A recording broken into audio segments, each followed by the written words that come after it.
Welcome to That Entrepreneur Life, a podcast about entrepreneurship that takes you from idea to launch and beyond. Each week, your hosts, Andrew Lees and Clint McPherson, discuss different business topics aimed at adding value to any entrepreneur's journey.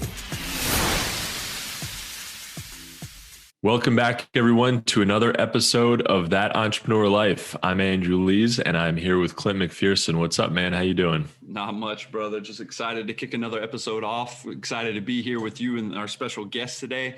And without further ado, let's welcome our special guest, Hani Mourra, to the show. How you doing, brother? Doing awesome. How are you guys? Great, man. Yeah, we're really excited to have you on the show. Appreciate you being here. And before we get into everything, can you just tell our audience who you are and what you're all about? Yeah, my name's Hani Mourra.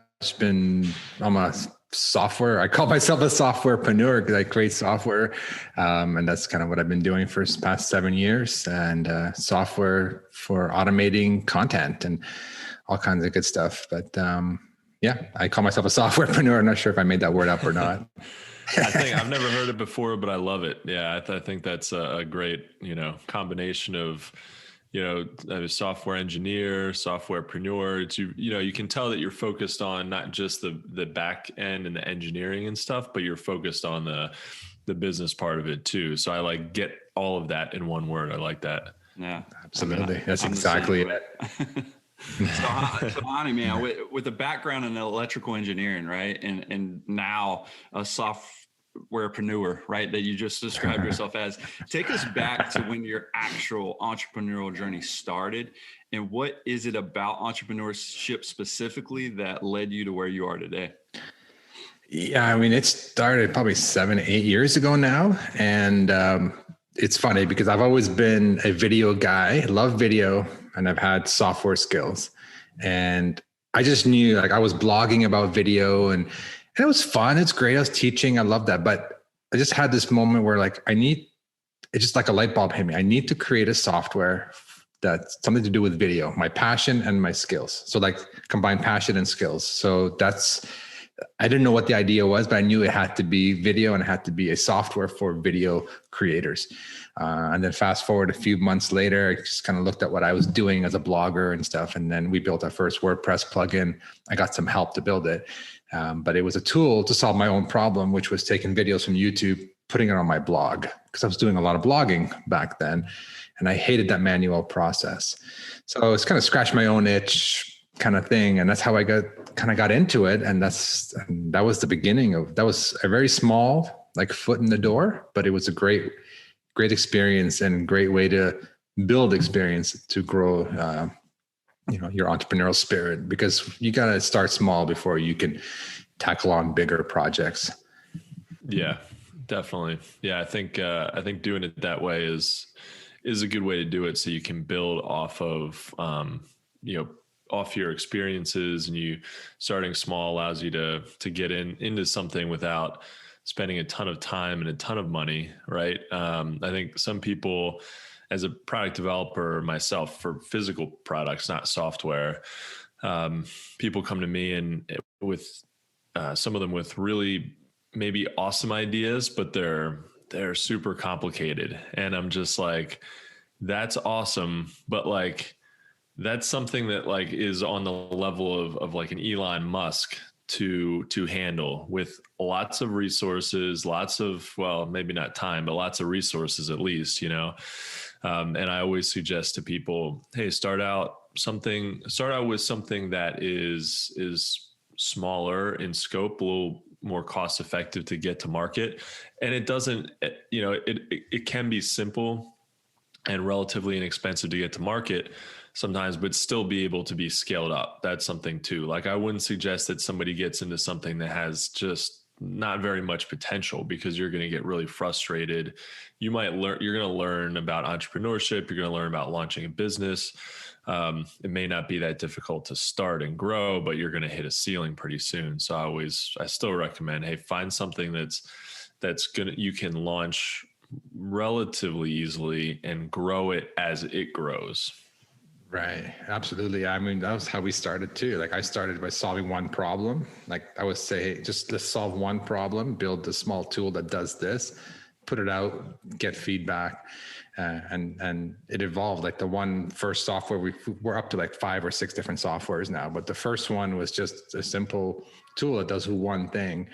And then we evolved from there into a second tool and a third tool and a fourth. And now we have a whole platform that does a lot of automation. So like you don't go from like step 1 to step 100 in one shot. That was like a 7-year iteration. And a lot of it is listening to customers. Like for, at least for us, for me, it was like putting something out, getting feedback, saying, oh, this is great. Oh, can you do this? Okay, let's build a second tool that does that. And then eventually, by listening to customers over the 4 or 5 years, we ended up building the platform that we have now called Repurpose. It was over probably 4 or 5 years of getting feedback from customers from our other softwares, telling us, we love what you're doing here. Can you take it to the next level? So it's like, start by solving one problem and then always listen to customers, even if it doesn't align with your vision. Some people like they have their vision that, okay, we got to do this, but then that's great. But if customers don't really need that, they want something like this, slightly off, you need to listen. You need to be a little flexible, especially in the beginning. Yeah. I mean, it helps you grow and it helps you continue to, again, empower your customers, right? Like you're great in this area, but can you tweak it to this? And then it helps you expand and it helps you keep and retain individuals that might leave you because you don't do that, right? Or your software might not be able to accomplish exactly what they want. So man, that you just lost a customer. But if you are listening to them and you're making those changes and so as entrepreneurs, man, we can be all guilty of going from step 1 to 100 and throwing it all out there at the same time and falling flat on our face without having that slow step process, right? You got to learn how to crawl right before you walk. You got to learn how to walk before you run. And it's the same way with entrepreneurship, just going back to the basics, even taking it back to being a little kid, right? A little baby. Like just look, right? It took processes and it took time to evolve into what you are today. It's the same process with entrepreneurship and it's the same process within software that you built, right? I mean, again, repurpose, man. I was telling Hani offline guys that, I mean, I met him at PodFest 2020 recently before this whole, pandemic hit and shut down the world. And man, it was like, something drew me to you, right? Because I was like, man, if I could figure out repurpose.io, what is this? I wanted to find out more. And man, just hearing your story and just getting to talk to you for a little while kind of encouraged us, like, man, if he can make this easier for us, because we just started our podcast. I think we recorded like 2 or 3 episodes before I went. And then I was like, man, this is going to help alleviate so much pain, so much, time. And it's just going to give me more free time to do what I need to do and focus on the content instead of figuring out how to place it in places, man. And it just blew my mind. And I love what you've done with it, man. I appreciate it. Thank you so much. I mean, like I said, it's all driven by our customers. And it's funny because when I started my software journey 7 years ago, I mean, people say, hey, start with an audience. And so I didn't have an audience. I didn't have a lot of people. But one tip I would give anybody who's starting off who doesn't have an audience is, I mean, try to build one up front. But if you don't have that, partner up with somebody. And that's what I did. I partnered up in the beginning. But I guess what happened is after I partnered up, I got kind of my name out there slowly. I started going to conferences, something I never did before. I started going after first, second year, and I started meeting people, meeting customers. And man, that face-to-face time, obviously nowadays it's not an option, but this is limited. But in general, like face-to-face time, one-on-one conversations, and then treating your customers like friends. Like that was, to me, it wasn't like intentional. It wasn't like a strategy. Oh, I'm going to treat them as friends so they can buy my stuff. No, it became friends. And I loved going to these podcasting conferences. Every year I would go 1 or 2 of them and just say, hey, I'm going to go hang out with my friends and go have a beer, play pool. Like it wasn't customers. And when you treat people with that kind of level of respect and like friendship, it helps. And if you look at your customers as friends, not as numbers or dollars, it makes a big difference. And of course, you got to love what you're doing. Like repurpose idea. It's almost like this is my dream tool. like some 7 years ago, this is a tool I wanted to have. So I was very passionate about the idea. So it really helps when you're excited and you treat people like humans. I mean, we're all humans, right? You treat customers like friends. Oh yeah. Big difference. Oh, for sure. Yeah. I mean, people are more likely to recommend your product or service if you can connect with them. They're like, hey, I know this great guy, he has this company, repurpose.io. You have to check it out. I mean, it makes it so much more personal. And if you feel as a customer, like you're being heard and understood and actually, if you feel a connection to the company in any way, even a large company, I think if you can just feel like, hey, I know that they're huge and I don't know anybody there personally, but they make me feel like I'm part of this whole thing. And, you actually addressed my next question about, about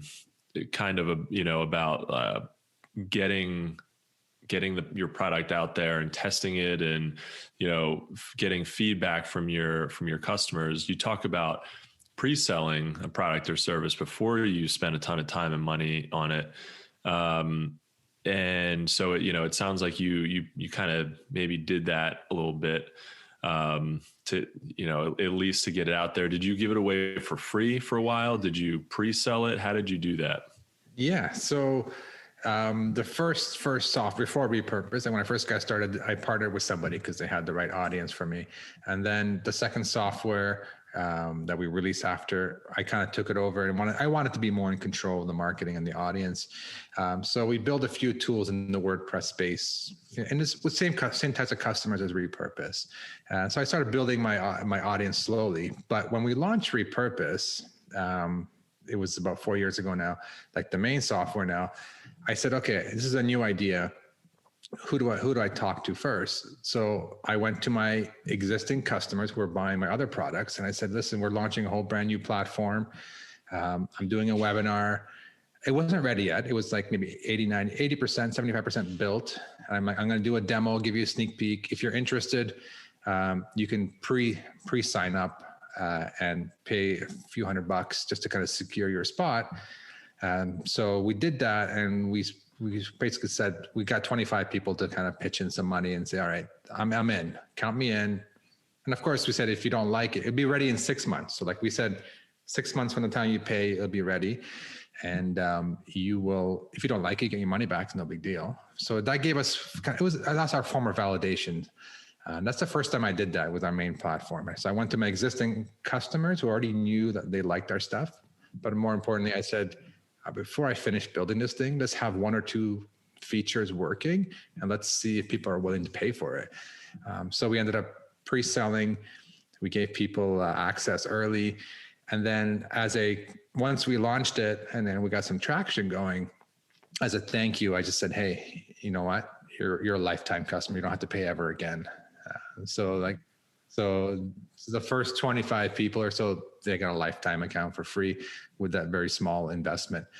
It's courtesy, right? They took the risk, not the risk, but they put faith in me, and then it was a small thank you back to them, and they appreciated it. I appreciated it. It was a win-win for everybody. Yeah, definitely. And they're giving you feedback that's valuable. So that's awesome. We did. And we also do one-on-one calls. So like those 25 people, we did a one-on-one hour, walked them through the demo.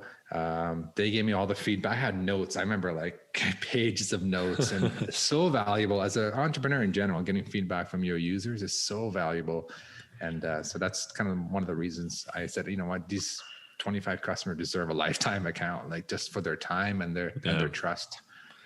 Yeah. You talked about, I thought it was really interesting. You were talking about not starting something without a list, because I think a lot of people can relate to that. They're starting something out and they're like, hey, I'd love to get feedback, but from who, And so, you talk, there's obviously ways of building a list, and, you just start small yourself, but it sounded like you made an interesting move to partner with somebody who already had an audience. Can you explain that a little bit? Yeah. I mean, that was my first time, like my first time building my first software. I'm like, all right, I have this thing.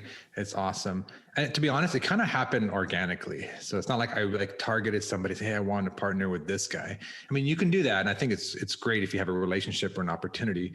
But for me, the story was I was building the software tool and I was doing some video editing on the side, just kind of like for fun. And then I was in some Facebook group and the owner of the group said, hey, I'm starting a podcast. I want someone to edit my videos, this and this. So I raised my hand and said, yeah, I'll help you out. No problem. So anyway, I was helping him launch and edit his podcast. This is like 7-8 years ago. And then one day we were on a Zoom call together. I'm like, or sorry, not Zoom, it was Skype call. And then I said, hey, let me show you something I'm working on. So I showed him like this little tool that we were building with my first software. And he's like, oh, wow, this is phenomenal. I have the right audience. You know, I sell courses for YouTube. You have a plugin for YouTube. Show me more. And we started talking and we partnered up. So it kind of happened organically.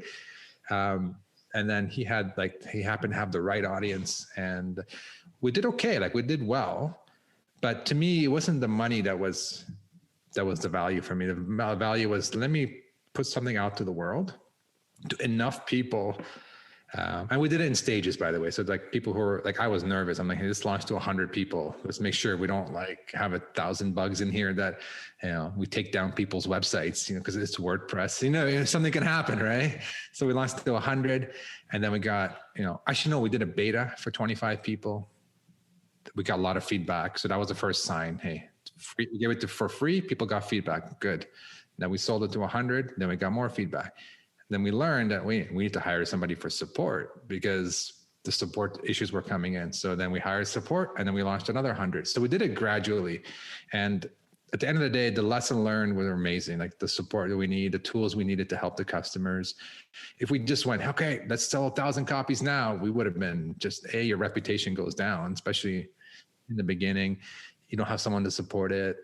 We learned a lot in the process. So take your time. Like any business, do it in stages because especially if it's your first time, right? Now I've launched software for many times. So I know the process. We have the team around me now. So it's not as scary for me, but in the beginning, first time doing it, you need to do it slowly. So I kind of talked about two things. So partnering up to help you get some value, get in front of the right people is definitely one strategy. You may make less money because you're sharing the profit, but that's okay, right? It's not about the money. It's about getting your product out and getting your brand and your name out there. And then second, do it incrementally. Don't just say, hey, I have a new tool or new hardware or new software, whatever, a new product, and I want to get it to 1 million people at once. No, do it, get it to a few hundred at a time, and then iterate, get the right support system behind you, whether it's support team, whether it's, more business, whatever it is, get your ducks lined up and then launch it to more people. Yeah. I think it's about that vision, like you said, it's like, you got to kind of see the long game. And as entrepreneurs, if you're not looking long-term and you're always short-term, you're always going to be fighting things at the last minute. You're not really having that vision for the long end. And it's like, hey, I need an audience. Like, look, this is the stars align. I partnered up with somebody perfect. I'm able to pull a couple of people, not really trying to take away from this guy, but I offer something that he doesn't. Right. Or, even if his partner, we offer it together. But when I do my own thing or I do launch my own and it becomes its own entity and I can kind of move away from here, when I do come up with something that's more, the shot group's tightened up on or more powerful, and I want to be in control of my own marketing, like you said earlier, it's one of those things that now you have a core of people that you can reach out to, core people that have been following you and understand you. You've earned that trust already. So then it's easy to pull 25 people and say, hey guys, I got this software. You can be the beta users, the founders of this program. You're going to get a lifetime access. But I just need your feedback and launching in stages and having that game plan and doing it that way structurally. I mean, it makes so much sense, but people don't see it that way, right? When you get in the trenches, sometimes you just want it out there. You want 1 million people to do it. But then, like you said, if you don't have a team built out around you, which everybody's like, oh, I forgot that. Like now you have all these support issues. Now it's a nightmare. Now you're depressed. Now you're struggling. Now you're trying to figure out how to save your reputation because it's in the process of burning right now. Right. So man, I love that whole vision, and I love what that key nugget of advice that you put out there. Yeah, and one small kind of add on to that is when I launched Repurposed, somehow somebody introduced me to somebody at AppSumo. So they were like, "Hey, let's do a lifetime deal. You get a lot of people," and I was like excited at the idea, but really nervous. I'm like, we don't have the infrastructure. We have the support team and stuff, but this is still new. Like we haven't fleshed out all the issues yet. So I ended up turning it down. And I said, no, I don't want to do a lifetime deal. I'm not ready. And I'm glad I did. I mean, I'm sure we could have got like thousands of users overnight, but it would have probably hurt us. Like our systems probably would have went down, the support, like the reputation would have went down. So we weren't ready for that, to do that. And I'm glad. So I was more about like I said, the long game, taking time to do it incrementally, build a bigger team, add more features, get more users, build a bigger team. So like gradually, so that it's stable and it doesn't burn down. And then to be honest, we had moments in the beginning and where things just, so with software, there's a million pieces, servers, databases, whatever stuff goes wrong. And you're like, you have hard days sometimes. You're like, oh my goodness, like it's exhausting. But like, if you have that passion, like this is my baby. Excuse me, this is my baby. Like I know, I believe in this. I want this to keep going. I want this. So you do what you got to do. But if you don't have that passion, if you're in it just for the money, like, all right, I'm going to make some money and get out in a few years, then when you hit a roadblock like that, then you're more likely to just say, it's not worth it. I'll go do something else and make money. There's a million ways to make money, but I'm doing this because I'm really passionate about it. And that helps you get through the tough times. Yeah, especially wanting to help your customers, which it sounds like you're passionate about that, which is awesome. I mean, that's going to get you through a lot. If you're focused on the customers and making them happy and coming out with this product, like it was your dream product and you knew that there were other people out there who it was probably their dream product too. And if you're treating them like you would want to be treated by any company, then man, that goes a long way. Yeah, it does. It makes a big difference. And of course it takes time though, right? As an entrepreneur, you're like, I want to scale. I want to hit thousands and hundreds of thousands. For sure. You'll get there. Of course, you'll have more automation systems. But in the beginning, you got to it's a lot of non-scalable work and effort. Like I've had meetings, I've had Zoom meetings with people and calls in the beginning, and I do my best, but then at some point, once you get bigger and things are more stable, then you build courses and videos to teach people. So you're still serving your audience, but in the beginning, just don't worry about scaling. Just do what you got to do to keep the customer happy, get feedback from them, and keep them going. Yeah, no, I agree. I mean, to add on to that, what has been like the most effective growth mechanism for you for Repurpose? And can you walk us through that? Because I know you just mentioned courses, right? So you have to have a staircase method to where, okay, Repurpose might be your lead-in product. Like what is allowing you to continue to grow, and what your growth mechanism is like? Yeah, to be honest, I mean, we haven't focused. It's weird because I'm a technical person by nature and I'm a content creator by nature. So I love what else can we integrate and more features? So I've been very heavy on the integrations and features and automations and making people's lives simpler, that we haven't spent a lot of effort until literally this year. I'm like, this is the year, starting in November, we started putting things in place. It's been organic. I'm very fortunate. It's been organic, word of mouth, a lot of podcast interviews. I'm in the space where my customers, a lot of them are content creators, podcasters, or live streamers, or video creators. So I'm always, a lot of times invited to people's shows or to speak in their Facebook groups and talk about content and demo the software. So a lot of it grew organically through me, through interviews, through talking to different people, and then through customers just having a good experience and sharing it out. And then we have an affiliate program as well, that it's not much, but it encourages people to just talk about it more and share their affiliate link. So we built a course late last year, and it was designed to help you get the most out of Repurpose, because we got a lot of feedback saying people didn't know the software is amazing, and they see all the videos and demos and they get excited when they get into it. They're like, oh, I'm not sure how to really get the most out of it. So we built that course to serve our existing customers.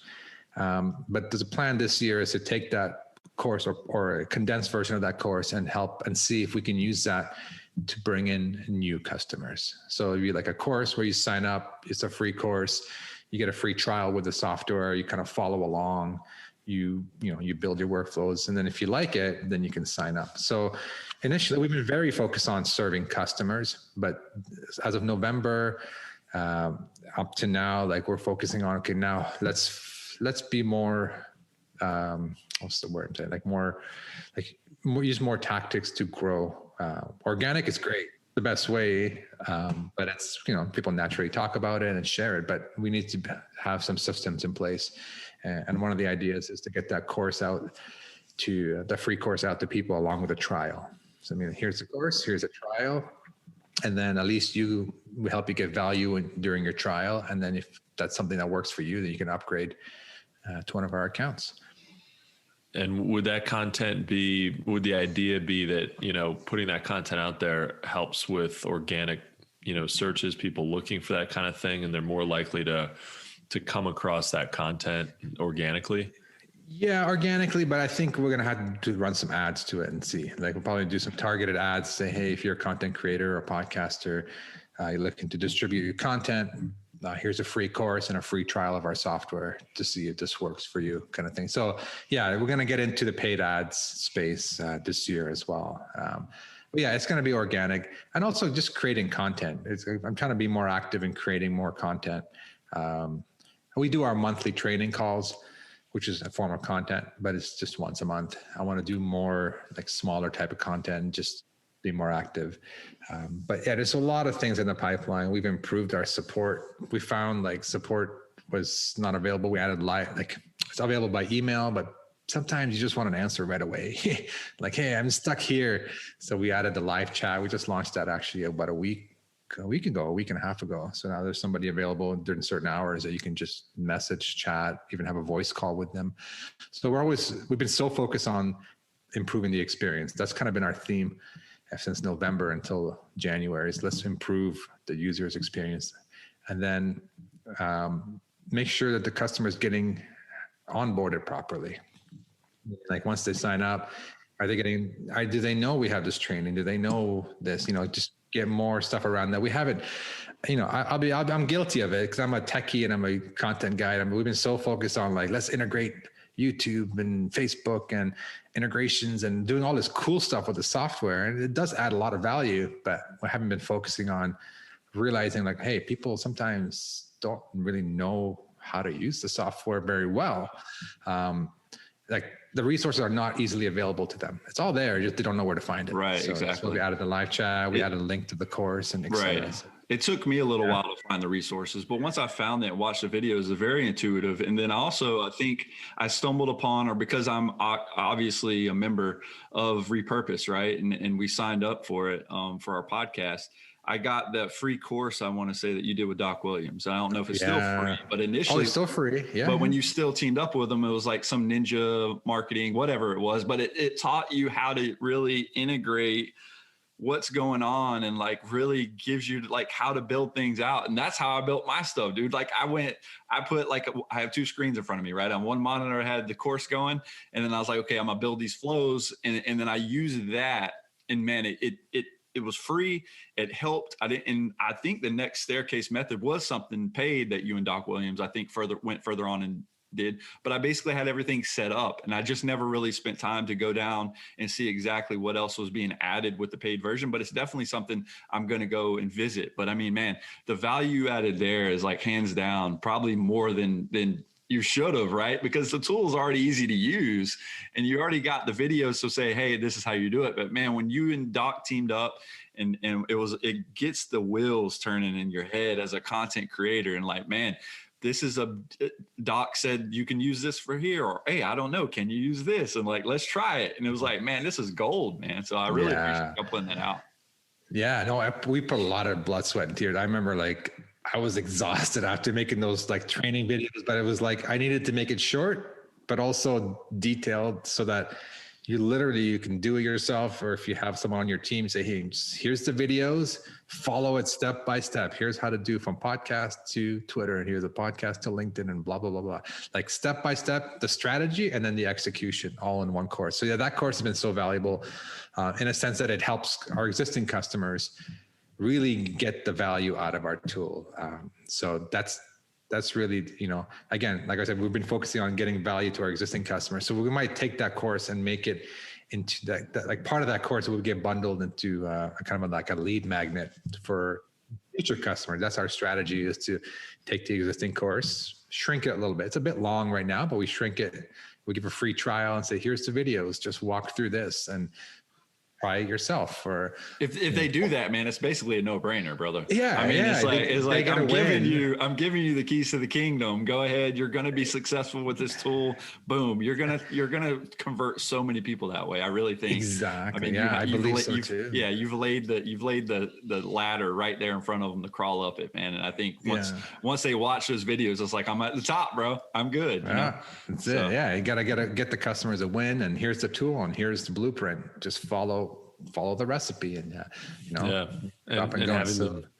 having them be more, if you know how to use it, you're going to be more active on it, so the more active users you have, that's the key, right? So you're going to get more referrals, more reviews, more, all that stuff. Like it's fine to have, if it's kind of one of those things where it doesn't really matter if they're active, like a gym, you want to just have as many people as possible, or, co-working space. They're like banking on the fact that most people don't show up. They don't actually use the product. They're hoping that most people don't. Otherwise their whole model would crash. But for you, it's so important for the more people who are with it and understand it and know how to use it, the more they're going to be like, oh man, this software is great. It's so useful. They've got great training tools. They make it so easy to figure this out. So that's going to make it, I think that's going to help grow it for sure.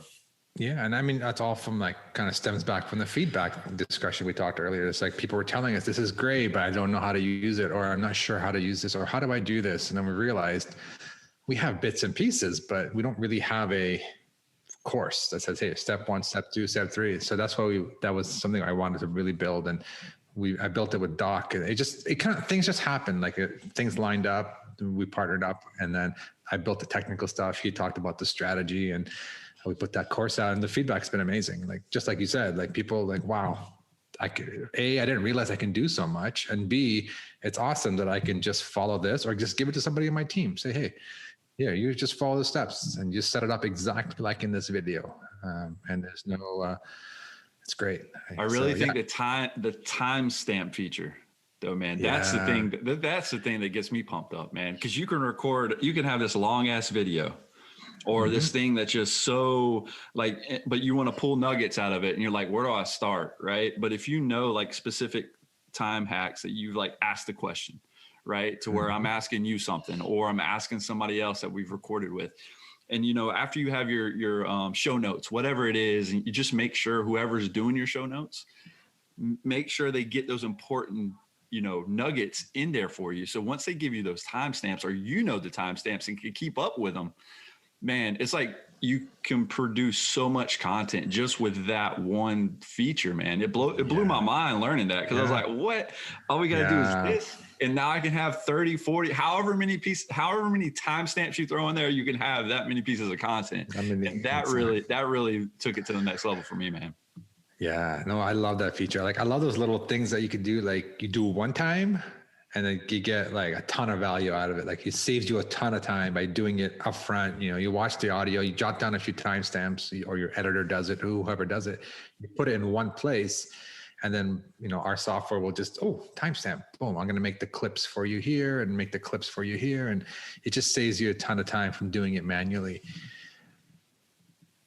Yeah, that's so cool. And it's good to know that you guys are actively improving your product too. You know, that makes people feel good about it, especially if you're paying a monthly subscription. It's like, you want to use, even if it was frozen in time and it stayed the way that it is today, it'd be super valuable, and people would pay for it month after month. forever, but it's such a bonus to know that you're also actively improving it and wanting it to be the best it can be, and taking in feedback into consideration with feature updates. So I love that. Yeah, we just added a button that says request a feature. We just added that a few months ago. Nice. So you can click a button, it'll take you here, say you can just request features. I mean, obviously we can't do every single request, but right. And then people can upvote or downvote, like, hey, I like this feature or not. And then this is going to help us drive our roadmap. Oh, for sure. Yeah, it all goes back to like just listen to your customers. Like in any business, I know it says, it sounds very cliche, but it's like you're building something not for yourself. You're building it for your audience. So if they tell you what they want, and enough people ask for the same thing, it's easy. Your roadmap becomes easy. You gotta know exactly what to do. That's awesome. So through your entrepreneurial journey, from the highs to the lows, what has been the most difficult thing for you about entrepreneurship? A couple things. I guess one is knowing when to stop, like when to end the day and say, all right, my day is over. Spend time with the family, the kids and stuff. In the beginning, it was very difficult because I loved it. I don't feel like I'm working. I'm building, we're doing all this awesome stuff. So drawing the line of like work time versus personal time, especially when you work from home. And then the other thing was like in the beginning, it was just like finding the right team, like building the right team. The first time I tried to build my first software, I hired somebody and it didn't go well. I lost a lot of money, like not a lot. I lost some money and got nothing in return, and I got demotivated. And it's just like, man, why am I doing this? I mean, I can code it, but it'll take me so long. Let me hire somebody, but how do I know if they're going to deliver? So at the beginning it was just rough, but then once you start find the right people on your team, a lot easier. Like once you get the one person in there and then you add a second person. So find the right people on your team, and then also growing your team, because you could do everything. But it's not healthy for you. And then it's not efficient. Like you're not going to be focusing on the right things. So this year I'll have a goal. Like I said, I'm a very technical person. So my goal is I've built my team enough now where I can step away at least half my time or 75% of my time away from the technical, so I can focus more on the strategy, the courses we need, the more like on the just like business side of it, marketing side of it, and also just like customer side of it, not less on the technical side of it, because our team has grown enough where they're self-sufficient, I guess. So it's just knowing your skills, focusing on them, and just getting help. That's the plus side of what came out of learning that you can't do everything yourself. Yeah, you really can't. Even if you can actually do everything yourself, like, I think we all kind of sometimes fall into this trap of, oh, I can do that, and I'm going to save some money by doing it myself. But then your business can easily flatline, because all of a sudden you spend days figuring something out that you could have offloaded to somebody else, and you're not focused on everything else in your business, including the development of it, and growing it. And I've definitely been there where I'm like, it doesn't make any sense for me to do this, even though I can. Let me find somebody who's good at it. And that's hard too, is to find somebody who you trust to do the level of work that you want. But you also have to understand it's not going to be perfect, and I've seen some companies where the owner, like one in particular I'm thinking of, they make neurosurgical scalpels, totally different than software, but it's like one dude, and he's a super nice guy, but he can't give up any control. And so he's got a nice little business for himself, but he has the opportunity, I think, to at least 10x his business. But if he was partnering with the right people, if he was growing his team, if he was able to, give up a little control, and you just have to, somebody else isn't going to do it exactly the way that you would. And that's okay. They might do it better, but if you're micromanaging and nitpicking over every little detail, like you're just never going to grow. So, that's some great advice. Yeah, I'm still guilty of it. I mean, it's hard. Like you said, it's hard. Like sometimes I still kind of get in there and micromanage little things. And because I do it a certain way. But like you said, I'm learning to let go and say, okay, it's done. It's not done exactly the way I would do it, but it's done. It's good. It's served its function. And let's move on to the next thing. And we'll try to do it better the next time. Like there's no point going back and fixing things. You just get better as you go forward. Yeah, you can always improve and tweak things. And that's the beauty of software, I think, right? You really can improve and tweak things on the fly. So instead of with physical products, it's a little harder because you really are like, your product is frozen in time, literally until you maybe make new molds, so you change your tooling, your process, whatever. But that is one of as much as I do love physical, tangible products, I'm really super interested in software because of how flexible it is. It's not easy, but at the same time, you have something you want to change about it, go in there and change it. And like within minutes, you're up and running. So yeah, absolutely. That's one thing I love about software is like I said, it's a flexibility of it. Especially when you're starting up, you need to be flexible. You're doing this and then you're like, oh, let's put the team on and let's build this feature. Okay, let's build that feature. You're still flexible because of software. You can just push updates out. I don't want to make it sound simple, but it's relatively simple compared to, like you said, changing molds or doing something that takes months or who knows, like takes a long time. With software, it's like in a day I can have something out if it's a bug or if it's hey, let's just change the way this looks or add a help button here or launch a live widget, like boom, it's done. Like, and I can have it done in a day. So relative to hardware, it's much easier and I love the flexibility. But yeah, every business has its pros and cons. So, I mean, one advice I give to people, I gave it to one of my best friends recently. He messaged me. He's like, I'm thinking of building a software. I'm like, don't do it. The reason why I say that is because he's not a technical person, and he had a great idea. He's like, oh, this is a great idea. I'm using this tool, but it's not doing it the way I want to do it. He's in the coaching space, consulting space. I want to build a tool that does it better. I'm like, yeah, software is not like about building something one time and it's done. You need to build, you need to iterate, you need to update servers and update versions and update security. Like security hackers, especially nowadays, are very high and very active. And it's an ongoing thing. You can't just build software, put it out there and say, okay, see you later. I made some money. You got to support it, ongoing maintenance. Even if you're not building features, you still got to maintain servers, have a support team on staff. So if you're not all in, I don't recommend. And if you're not technical, you need to get somebody who's technical, maybe a co-founder or somebody who can just manage that whole side of it, because it's a big part of the business. Is like the stability, the development cycles, the security maintenance, et cetera. So yeah, it's funny. So if you want to start a software, don't do it unless you have a technical founder or someone technical partner who can help you, manage that area of it.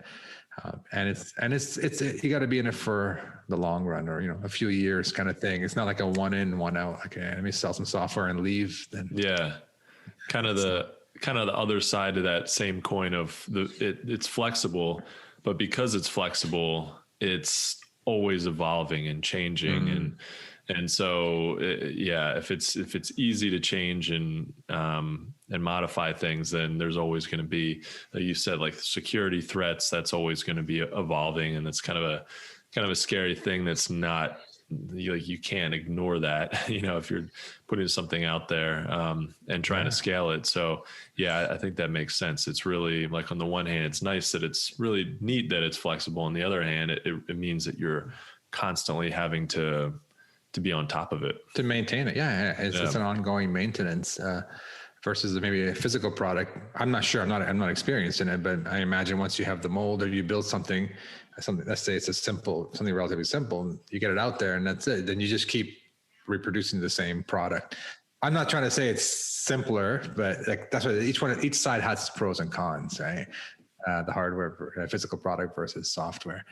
But yeah, bottom line is you got to love what you're like. You got to be in something and love it for the long run. I don't mean like for the rest of your life, but at least, for a couple of years. Not like, don't think of, I'm going to go in and build something and get out.